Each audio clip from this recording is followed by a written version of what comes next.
With sex addiction, sex becomes the most important need. And it's progressive, and you develop a tolerance to the behavior. So you need more and more of the stimulation in order to feel satisfied. How do you know if you have it?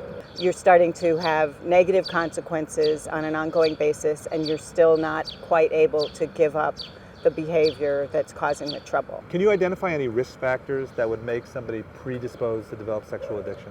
Childhood abuse history, a history of chronic trauma, physical abuse, neglect, other addiction. All right, so how do you diagnose sex addiction? I give them a screening instrument. It asks them a variety of questions about their sexual behaviors, the length of time that they spend engaging in the behaviors, the way that the behaviors affect them in the rest of their lives. So where does self-control come in? The addict, as the addiction develops, has the illusion that they are in control of the behavior.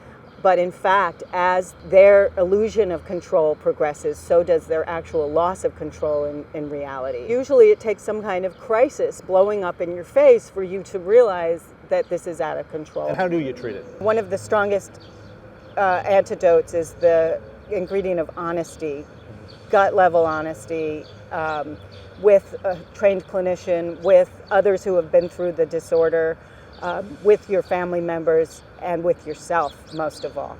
The message that never gets across is that treatment is effective. Treatment itself can be extremely expensive, even with good health insurance.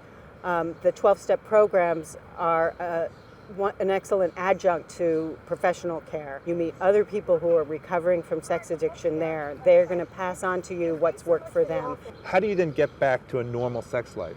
You gradually work with your treatment team to establish what are safe sexual behaviors for me, and you start with the simplest, easiest ones. Addiction is a disease of denial and illusion and relapse, unfortunately.